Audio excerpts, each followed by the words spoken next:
आपने सड़कों पर लगने वाले ट्रैफिक जाम के बारे में सुना होगा, जो कभी कभी 1 घंटे, 1 दिन या 1 हफ्ते तक चलता है।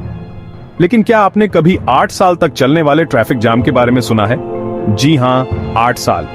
यह कहानी है दुनिया के सबसे लंबे और मुश्किल ट्रैफिक जाम की, जो सुएज नहर में हुआ था। यह केवल एक जाम नहीं था, बल्कि इतिहास की एक अनोखी घटना थी, जिसने दुनिया के व्यापार और शिपिंग इंडस्ट्री को हिलाकर रख दिया।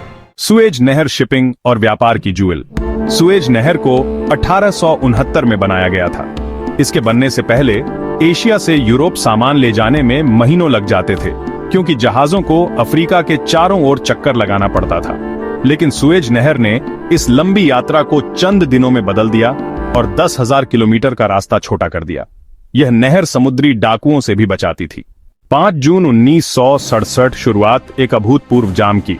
5 जून 1967 का दिन था। 15 कार्गो जहाज सुएज नहर में प्रवेश कर चुके थे।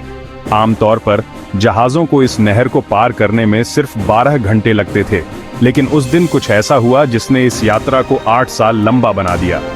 उस समय मिस्र और इजराइल के बीच राजनीतिक तनाव चरम पर था। सुएज नहर, जो इजराइल की सीमा से दूर थी, दोनों देशों के बीच के सिनाई प्रायद्वीप में स्थित थी। इस इलाके में युद्ध की कोई संभावना नहीं दिख रही थी। लेकिन 5 जून को अचानक इजराइल ने मिस्र पर हमला कर दिया। सिर्फ 1 घंटे के अंदर सुएज नहर के पास मिसाइलें और बम गिरने लगे। हालात इतने खराब हो गए कि मिस्र ने नहर के दोनों छोर बंद कर दिए। युद्ध और जाम की गंभीरता। यह युद्ध 6 दिन तक चला और इजराइल ने सिनाई प्रायद्वीप पर कब्जा कर लिया। अब सुएज नहर मिस्र और इजराइल के बीच की सीमा बन गई। इजराइल को रोकने के लिए मिस्र ने नहर में जहाज खड़े कर दिए और सभी पुल नष्ट कर दिए। इस स्थिति में सुएज नहर में फंसे 15 जहाज बाहर नहीं निकल सकते थे। उन्हें वहीं रुकने के अलावा और कोई चारा नहीं था। धीरे धीरे सुएज नहर के दोनों छोर पर सैकड़ों जहाज खड़े हो गए और पूरी दुनिया का व्यापार रुक गया। माल ढुलाई में देरी और बढ़ते फ्रेट चार्ज ने व्यापारियों को भारी नुकसान पहुंचाया। जहाजों पर जीवन 8 साल का संघर्ष। जिन जहाजों के क्रू वापस बुलाए जा सकते थे, उन्हें उनके देश बुला लिया गया। लेकिन नहर में फंसे इन 15 जहाजों के क्रू के पास लौटने का कोई रास्ता नहीं था। ऐसे में वे एक दूसरे के दोस्त बन गए और खुद को व्यस्त रखने के लिए तरह तरह की गतिविधियां करने लगे। 1968 में इन जहाजों के क्रू ने बिटर लेक ओलंपिक्स का आयोजन किया, जहां खेल कूद और अन्य प्रतियोगिताएं हुई। समय बीतता गया, लेकिन नहर बंद ही रही। जहाज जंग खाने लगे, लेकिन मिस्र और इजराइल ने इन जहाजों को खाद्य आपूर्ति जारी रखी। 1973 फिर से युद्ध और एक नई समस्या।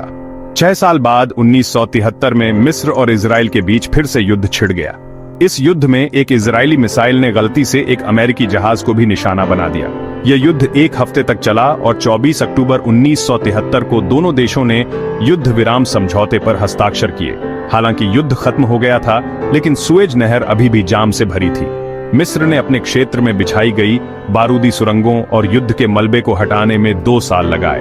5 जून 1975 जाम का अंत। आखिरकार 5 जून 1975 को सुएज नहर को खोल दिया गया। नहर में फंसे जहाज 8 साल बाद अपने घर लौटे। यह था इतिहास का सबसे लंबा ट्रैफिक जाम, जिसने पूरी दुनिया को प्रभावित किया।